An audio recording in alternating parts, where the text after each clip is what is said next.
Hi friends, welcome to one more mini vlog. ಇವತ್ತಾದರೆ Monday morning routine 10:30 ಆಗ್ತಿದೆ. ಆಫೀಸ್ಗೆ ಹೋಗಿಲ್ಲ, ಏನು ಶ್ವೇತಾ ಅಂತ ಯೋಚನೆ ಮಾಡ್ತಿದ್ದೀರಲ್ವ.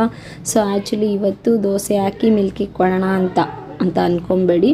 ಮಿಲ್ಕಿಗಾದರೆ ತುಂಬಾ ಹುಷಾರಿಲ್ಲ. ಸ್ವಲ್ಪ ರಿಕ್ವೆಸ್ಟ್ ಮಾಡ್ಕೊಂಡ್ರೆ ಒಂದು ಚಿಕ್ಕದೆರಡು ದೋಸೆ ಆದರೆ ತಿಂದಳು. ಮುಖ ಅಬ್ಸರ್ವ್ ಮಾಡಿದಾಗಲೇ ಗೊತ್ತಾಗ್ಬಿಡುತ್ತೆ, ತುಂಬ ಡಲ್ ಆಗಿದ್ದಾಳೆ. ಆ್ಯಕ್ಚುಲಿ ನೆನ್ನೆ ಆಫ್ಟರ್ನೂನಿಂದ ಫೀವರು, ಬಟ್ ಸಿರಪ್ ಹಾಕದೆ ಕ್ಯೂರ್ ಆಗ್ತಾಳೇನೋ ಅಂತ ಯೋಚನೆ ಮಾಡಿದೆ, ಬಟ್ ಆಗಂಗೆ ಕಾಣ್ತಿಲ್ಲ. ಆಲ್ಮೋಸ್ಟ್ 1 ವೀಕಿಂದ ಹಂಗೆ ಫೀಲ್ ಆಗ್ತಿದೆ, ಬಟ್ ಹಂಗೆ ಕ್ಯೂರ್ ಆಗೋಳು. ಸೊ ಇವತ್ತು ಯಾಕೋ ನಂಗೆ ಅನ್ಕಂಫರ್ಟ್ ಅನ್ನಿಸ್ತು, ಅದಕ್ಕೆ ಆಫೀಸ್ ಲೀವ್ ತೊಗೊಂಡು ಕ್ಲಿನಿಕ್ಗೆ ಹೋಗೋಣ ಅಂತ ಪ್ಲ್ಯಾನ್ ಮಾಡಿದೆ. ಬಟ್ ಕ್ಲಿನಿಕ್ಗೆ ಹೋಗ್ದಲ್ಲೇ ಎಲ್ಲ ಶಾಪ್ ಬಂದಿದ್ದಾಳೇನೋ ಅಂತ ಯೋಚನೆ ಮಾಡ್ತಿದ್ದೀರಲ್ವ.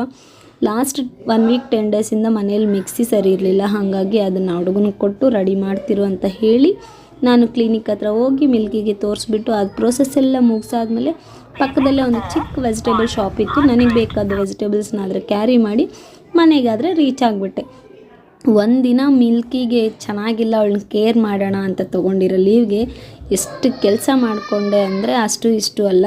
ಇವನ್ ಲಾಗು ಶೂಟ್ ಮಾಡೋಕ್ಕಾಗಿಲ್ಲ, ಬಿಕಾಸ್ ನಾನು ಅವಳಿಗೆ ಕೇರ್ ಮಾಡೋ ಒಂದು ಪ್ರೋಸೆಸ್ಸಲ್ಲೇ ಲೀವ್ ತೊಗೊಂಡಿದ್ದಲ್ವ. ಹಾಗಾಗಿ ಆ್ಯಕ್ಚುಲಿ 1 ಡೇ 2 ಡೇ ಅಂತೇಳಿ ಇರೋ ಮೆಡಿಸಿನ್ಸ್ ಕೊಟ್ಟು ಕ್ಯೂರ್ ಮಾಡ್ಕೊಳ್ಳೋಣ ಅಂತ. ನಂತರ ಯಾರು ನೆಗ್ಲೆಕ್ಟ್ ಮಾಡಬೇಡಿ.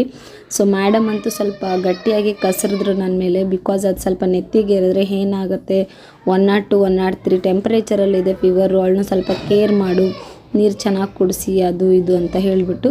ಸೊ ಫೈನಲಿ ತುಂಬ ಆ್ಯಕ್ಟಿವ್ ಆಗಿರೋ ಮಿಲ್ಕಿ ಇವತ್ತಂತೂ ಉಸಿರೇ ಬಿಡ್ತಿಲ್ಲ, ಅಷ್ಟು ಸೈಲೆಂಟಾಗಿ ಮಲಗೇ ಇದ್ದಾಳೆ.